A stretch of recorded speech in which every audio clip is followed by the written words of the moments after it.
では、ネットワークスペシャリストの問題いきましょう。一般的なイーサネット環境において標準的に設定されている MTU の値はいくつですか？ A512 バイト、B1280 バイト、C1500 バイト、D9000 バイトとなっております。A、B、C、D どれが正解でしょうか？この動画は IT 転職のきっかけはきっかけエージェント、エンジニアへの第一歩はスタラボ、スタイルラボ、以上2社のご協力でお送りしています。きっかけエージェントさん、スタイルラボさん、ご協力ありがとうございます。協力企業の詳細は概要欄からご覧ください。はい、答えはこちらです。はい、C、1500バイトで大正解です。では、MTU 解説していきます。MTU はマキシマムトランスミッションユニットの略で MTU ですね。これはネットワーク機器が1回の通信で転送可能な最大データサイズのことを言います。で、まず私たちが普段有線 LAN とかの使っている場合ですね。そういったの、イーサネットの規格で有線 LAN できてるんですけど、じゃあイーサネットはどうなってるかというと、イーサネットは通常転送可能な最大サイズは1500っていうふうに決まってます。1500バイトですね。この1500バイトっていう数字がイーサネットにおける MTU の大きさということになります。ところがですね、インターネットの世界って複雑で、宛先に届くまでに途中の経路で MTU が例えば1400バイトとかですね、狭い経路が出てきたりすることがあります。で、ここでもともと1500バイトだったものを運ぼうとすると、ここから先は1400バイトしかいけませんよということで通行止めになってしまうんですね。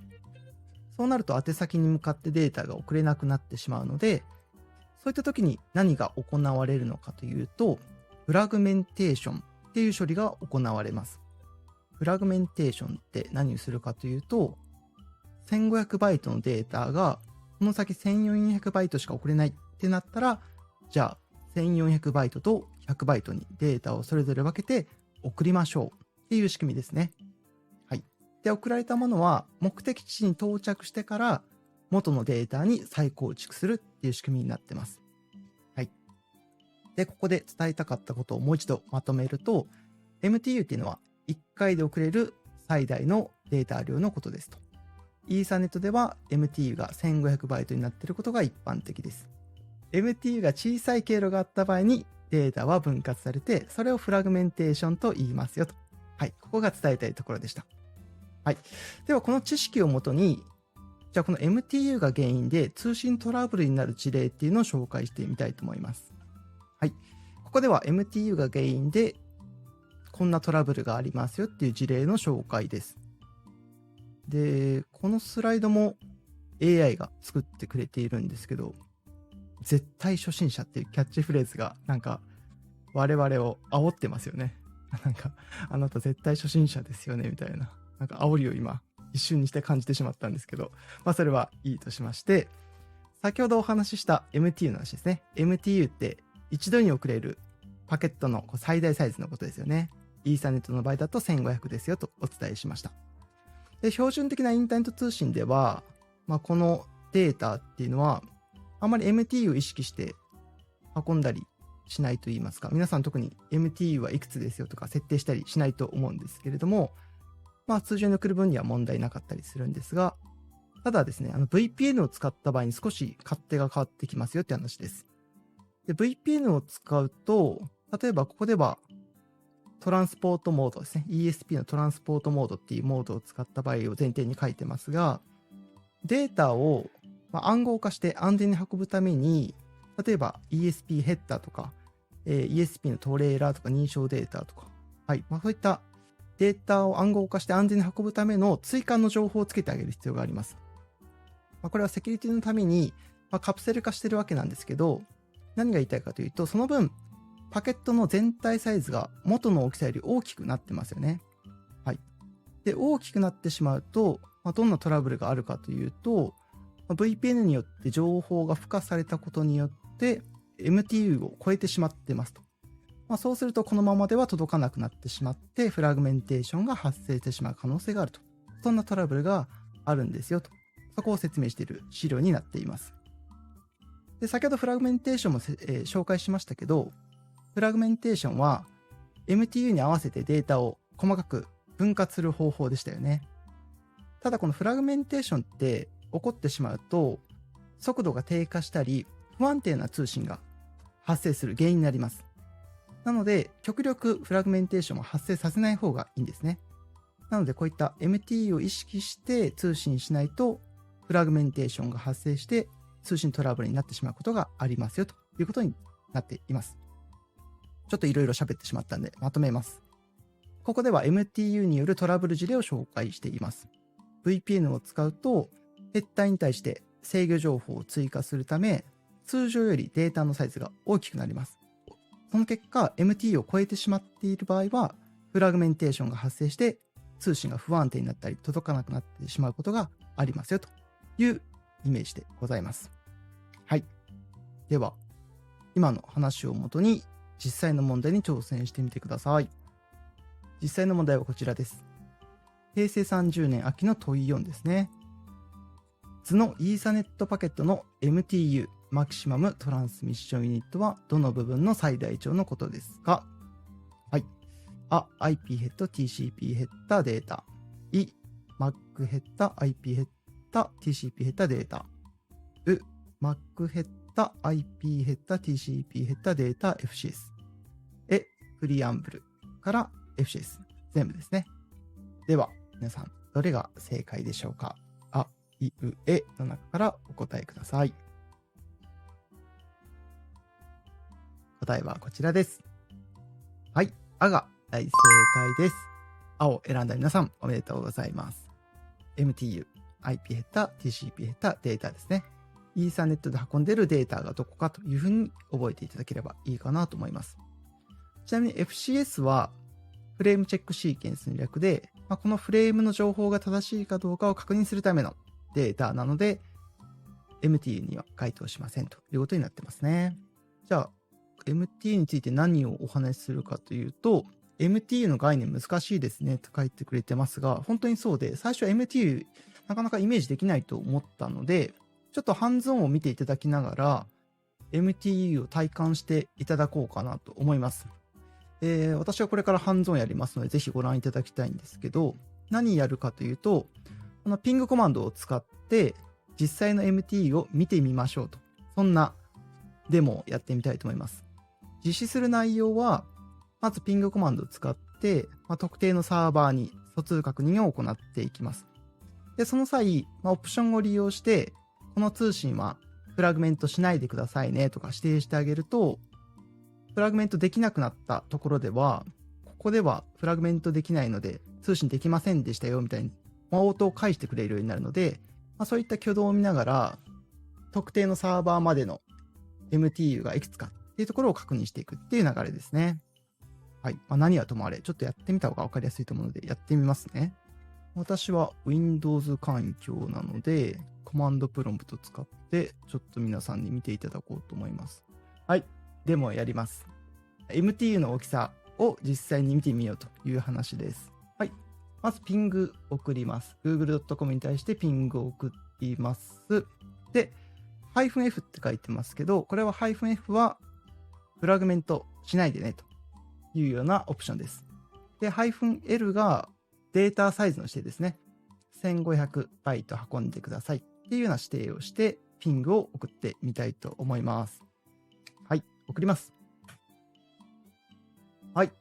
そうすると、google.com に対して今ピングを送ってみたんですけど、途中でパケットを分割しないと送ることができませんよと。ただ、F を指定しているので、データのフラグメント、ドントフラグメントですね。フラグメントしないでねが設定されているので、結果を送ることができませんでした。なので、損失してますよということで通信できなかったということがわかりますね。なので、私の環境だと、イーサネットは1500バイトまで運べますよとお伝えしましたけど、1500だと大きすぎて運べませんよということになっておりますね。じゃあ、ちょっと変えましょう。100バイト小さくします。1400にするとどうなるのか。いきます。1400だったら通るみたいですね。はい。1400にしてあげると google.com の IP アドレスからちゃんと疎通確認が取れて帰ってきてます。なので1400は MTU 通れそうだなと判断することができます。こんな風にちょっとずつ数字を調整していくといろいろ分かってきます。今1450で挑戦しましたけど、通信できませんでしたよと言われてしまったので、1450だとちょっと大きいですね。じゃあちょっと半分にします。25にすると通りますね。25は通る。30は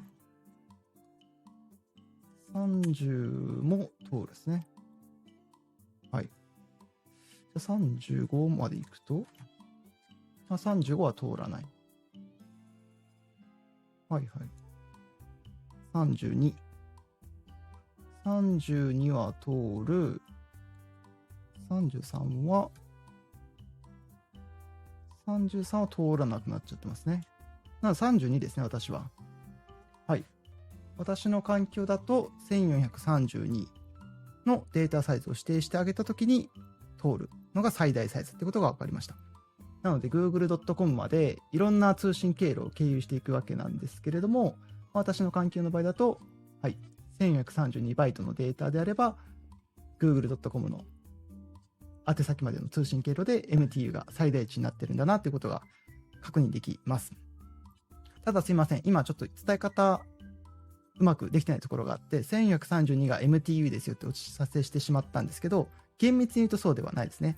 これはピングのデータのサイズが1432なので、実際にはIP ヘッダーで20バイトと ICMP ヘッダーで8バイトっていうものが情報があるので、今送ったこの値1432に対して他の制御情報の28バイト分も足してあげたものが MTU になるので、私の環境だと1460かな。60が MTU ということになります。これはあくまでもピングで送るデータサイズですね。それプラス IP ヘッダと ICMP ヘッダの28バイト分を付加してあげて、それが実際の MTU になるので、私の環境だと1432プラス28で1460が MTU ということが分かったかなというふうに思います。はい。ちょっと難しい話もしてしまったと思うんですけど、ピングコマンドを使って MTU が少し体感できたんじゃないかなと思っております。ちなみに今回はデモなので、今みたいに手作業で MTU の大きさっていうのを見ていただいたんですけど、本来は MTU の大きさを調べる仕組みがあります。はい。それは PassMTU Discovery ですね。この機能を使ってあげると、通信経路までの最適な MTU のサイズがわかるようになっています。